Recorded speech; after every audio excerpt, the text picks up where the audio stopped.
Hi, welcome to Cargo Film Presents. My name is Dave. And I'm Dan.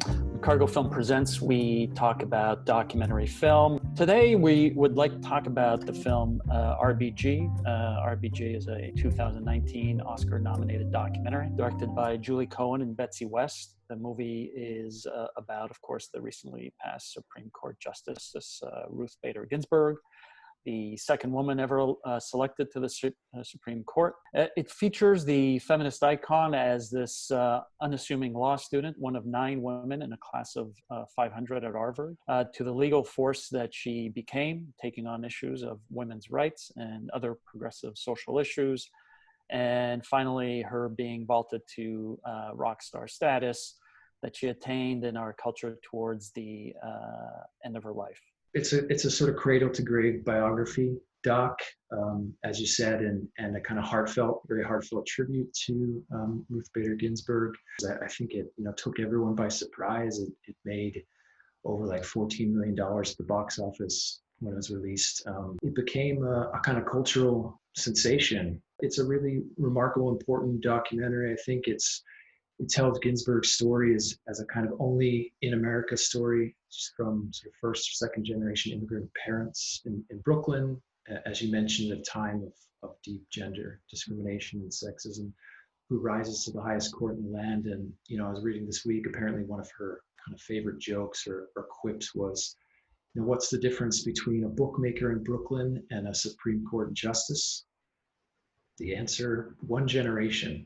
So it really looks at her remarkable achievements and remarkable rise to being the second woman on the Supreme Court. Yeah, the film is unavoidably partisan, but nonetheless, I still feel like it's a compelling character portrait. There's also this lovely story of her relationship with her husband, which the film does spend a certain amount of time on. Her husband Marty, who it's also a nice side love story attached to her trailblazing ways in the legal realm. It's interesting to see how she mounted the battle for gender equality step by step, little by little. It wasn't in one fell swoop. And it goes to show how change is made in our society. With these little steps, getting closer to a better version of our society. Her strategic brilliance, I think, in the law is one of the things the film does really well at pointing out, as you said, this kind of step-by-step strategy to dismantle gender discrimination and to show not only that gender discrimination hurts women, but it also hurts men. I think was one of her real strategic insights that she managed to argue these series of cases in front of the Supreme Court and win most of them, which eventually led to her own appointment to the courts in 1993. It's important to fight ideological battles, but you need to do it with a certain amount of strategic brilliance. Also, it highlighted her friendship with Anton Scalia, an ideological foe, which kind of almost seems impossible these days, right? The two people from totally different sides of the ideological political aisle, could be friends. Yeah, absolutely. It is hard to believe in this day and age, but I suppose at the end of the day, they can put all that stuff aside. And I think they both shared a love of opera, and that was one of the many things that bonded them. So ultimately, it is a loving portrait with not too many hard edges here, and people can witness for themselves an incredibly active, engaged mind and a well-rounded portrait of a feminist liberal icon. And who knows, it might even inspire you to go out and get a Notorious RBG T-shirt. Those were popular. Or a tote bag, yeah. The merch on this movie was out of this world. With her passing, it now certainly amplifies the conversation around who will be her replacement, and certainly one of the questions that raises is around abortion access. Certainly, as the court seems to tilt more and more politically to the right. So we wanted to highlight one of the films in our catalog, which deals with reproductive health and abortion access, which is the Emmy Award-winning film Jackson. We can present to God the first abortion-free state. Tonight, we travel to the last abortion clinic in Mississippi. I mean, one of the things to note about Ginsburg is that she was really concerned with how the law affects real world and real world experiences. I think sometimes, the Supreme Court justice, we think is sort of abstract notions, and so Jackson really does look at real world experiences of women in Mississippi and access to reproductive health.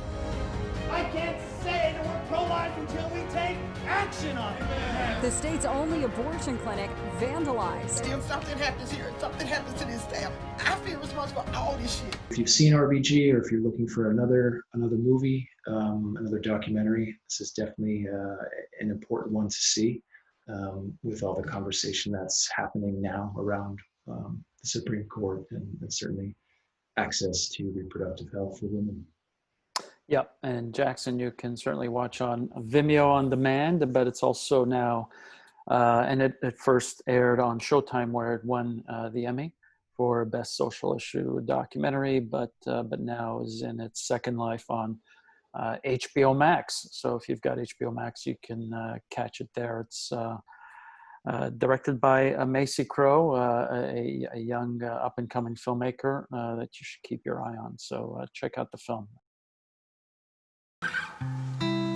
Haven Blue, Mississippi.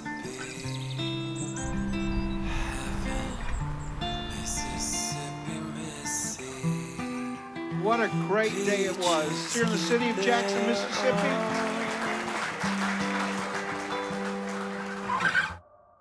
We can present to God the first abortion-free state. Tonight, we travel to the last abortion clinic in Mississippi. The state requires us to do some very specific things, but I think some of the information I'm required to tell you is designed to discourage you from deciding to have an abortion. Governor Phil Bryant signed what's known as a TRAP law. We want Mississippi to be abortion-free. Some of the people who judge you for making this very important decision would have a fit if someone tried to control their lives in the same way. They're called crisis pregnancy centers, a key part of the anti-abortion agenda. Women are made to protect and to guard and to die for their babies. I got pregnant when I was 16, and I made myself drink a whole bunch of Clorox and water, and I bled through. And all I would have had 6 kids. This is your baby right here. You want one with high mom on it? I don't think you can withhold sex education from people and then also withhold the option for abortion. There's like a 20% failure rate of condoms. If a condom's used correctly, it's 98% effective. Oh, I don't believe that. This is an issue that predominantly affects poor Black women.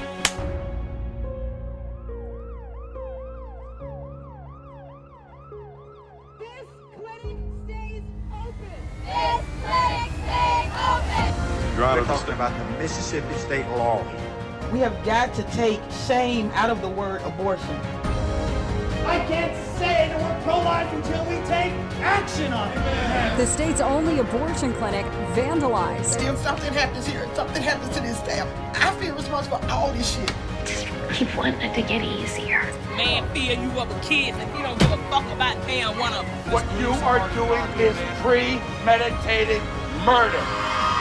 In November, I want you to vote as if women's lives depend on it, because they will. I believe in abortion because no woman should have to feel the way that I felt.